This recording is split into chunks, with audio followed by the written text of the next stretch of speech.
Hey guys, so I know this is a little bit late, but I'm finally going to share some footage from England's Strongest Disabled Man 2017, and my girlfriend took part this year and is now England's Strongest Disabled Woman in the seated category.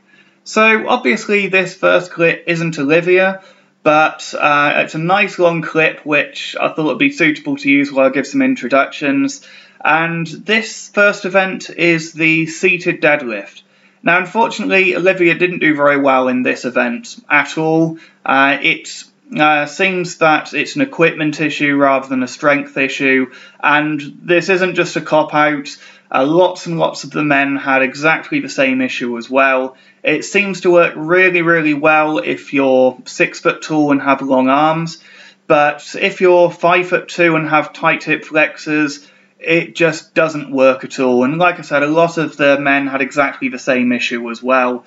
So the organisers agree with me on this, and at the moment they're saying they're not going to do the seated deadlift again next year. They're going to have a different event instead, which in a way I do think is unfortunate, because the way that everybody has been doing the seated deadlift in training does seem to work very well for most people, and it is an absolutely fantastic exercise, and one that I'm going to continue doing with Olivia, regardless of whether or not it's in the competition, because it is a fantastic overall strength building exercise.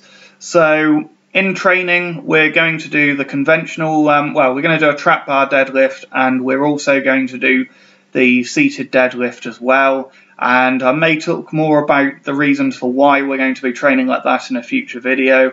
But yeah, that's the situation so far. So next up, we have the Viking press, and we have 50 kilos on the bar for this one. So as expected, Olivia absolutely delivered on the Viking press. She did really, really well, but it being our first competition, and us being a pair of fucking idiots, we completely forgot about the arm sleeves. So had she actually been wearing arm sleeves, she probably would have done even better. Lift. Down. Lift. Down. Come on, Olivia, this is good. Lift. Down. 5 more. Excellent stuff. Let's make a noise for Olivia, please. Good.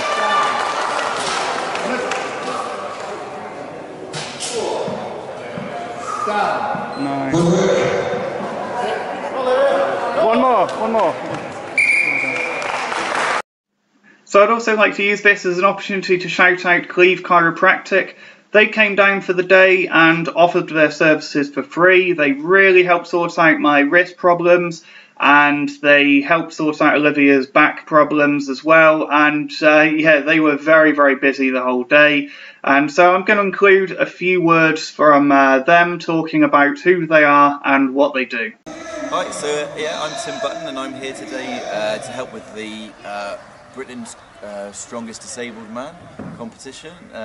Me and my colleague Prab, we work for Cleve Chiropractic in our day job, and we've come all the way over to Kent, to this lovely part of the world, to help the athletes achieve their goals and put them back together again when they hurt themselves, generally.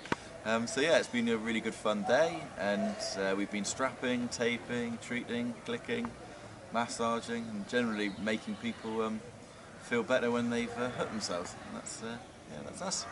So the sled pull went about as well as expected. There's 100 kilos on the sled. There is still a fair bit of room for improvement, but considering how little time she's actually been training for this event, I think she did absolutely amazing. So it's only been in the last month that we've actually been able to train this event properly in the gym.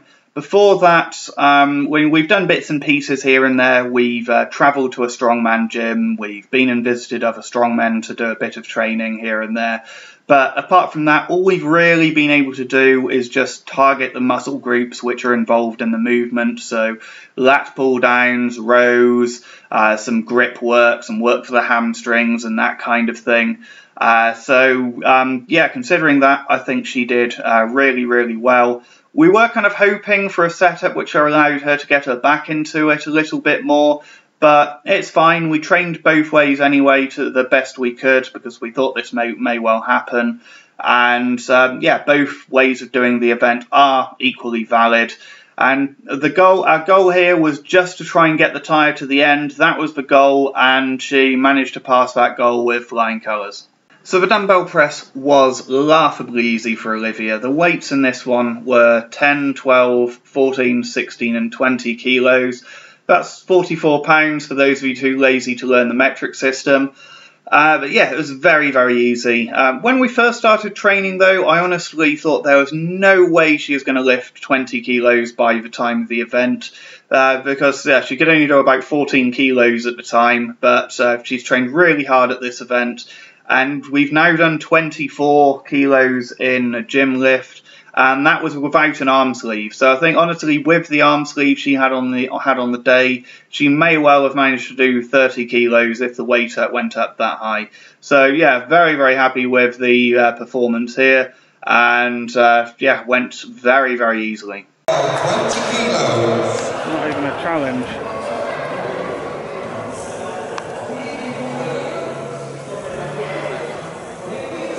Come on, it's easy. You can do it, come on. Push it go.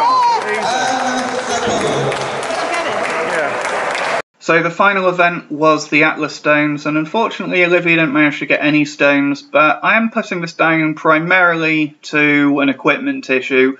She's done 50 kilos in training, but on the day she couldn't manage the 30 kilos because we haven't used this piece of equipment before.